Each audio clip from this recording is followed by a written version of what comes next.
Hello guys, आज का हमारा टॉपिक है रोटी वर्सेस वाइट राइस। अब बॉडी बिल्डिंग कर रहे हो, एक्सरसाइज कर रहे हो, फिटनेस मेंटेन रखनी है, तो आपके लिए क्या सूटेबल है, रोटी या वाइट राइस। मैं इधर बात कर रहा हूँ वाइट राइस की, ना कि ब्राउन राइस की। अब roti is the source of complex carbohydrates और white rice is the source of simple carbohydrates. अब सबसे पहले सिंपल कार्बोहाइड्रेट और कॉम्प्लेक्स कार्बोहाइड्रेट्स क्या होते हैं। कॉम्प्लेक्स कार्बोहाइड्रेट वो कार्बोहाइड्रेट्स होते हैं जो डाइजेस्ट स्लोली, धीरे धीरे होते हैं, और जो सिंपल कार्बोहाइड्रेट्स होते हैं वो डाइजेस्ट फास्ट ही हो जाते हैं। अब वाइट राइस क्या होता है, सोर्स ऑफ होता है सिंपल कार्बोहाइड्रेट्स।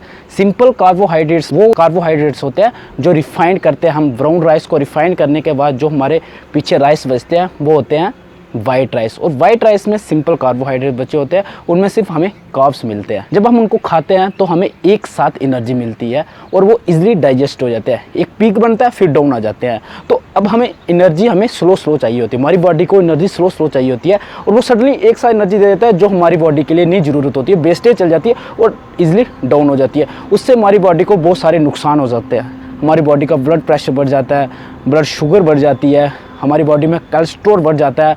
तो इससे नुकसान ही नुकसान है। बट इन अदर हैंड रोटी की बात करें, रोटी में कॉम्प्लेक्स कार्बोहाइड्रेट्स होते हैं। कॉम्प्लेक्स कार्बोहाइड्रेट्स क्या करते हैं, धीरे धीरे डाइजेशन होती है उनकी। हमारी बॉडी में जितनी हमें एनर्जी चाहिए होती है वो स्लोली देता है, और उसमें होते हैं बहुत सारे मिनरल्स होते हैं, बहुत सारे कार्ब्स होते हैं, बहुत सारा फाइबर होता है। फाइबर क्या करता है, हमारे डाइजेशन और एब्जॉर्प्शन को बढ़ाता है, जिसकी हेल्प से अच्छे से डाइजेस्ट होता है। तो मतलब जो प्योर गेहूं के रोटी होती है उसमें बहुत सारे विटामिन्स होते हैं जो हमारी बॉडी के लिए बहुत ही लाभदायक होते हैं।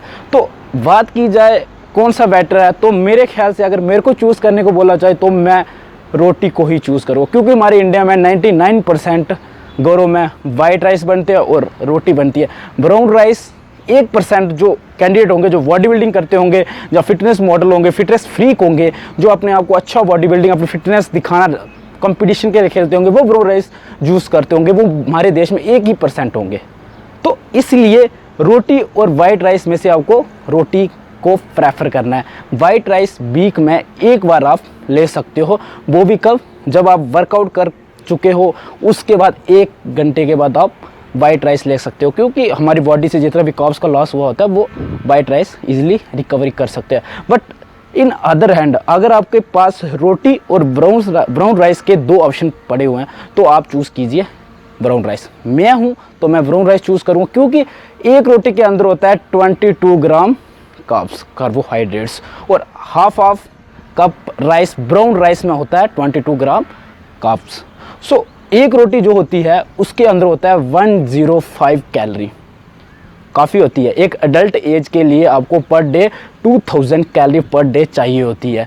उतना इनटेक भी करना है और उसको यूज़ भी करना है। और एक रोटी आपको कितनी कैलोरी दे रही है, 105। अगर आप पर डे 6 से 7 रोटी भी खाते हो पूरे दिन, तो आप खुद सोच लीजिए 1000 कैलोरी तो आपकी रोटी पूरी कर रही है। बाकी दूसरी चीज़ ऐड ऑन करके आप अपनी कैलोरी पूरी कर सकते हो और अपने आप को मेनटेन रख सकते हो। इसलिए वाइट राइस और रोटी में से आप रोटी को प्रेफर कीजिए, स्टे फिट रहिए, अच्छा खाइए। बट अगर आपके पास ब्राउन राइस है तो ब्राउन राइस को चूज़ कीजिए। आज के लिए बस इतना ही। जय हिंद, जय भारत।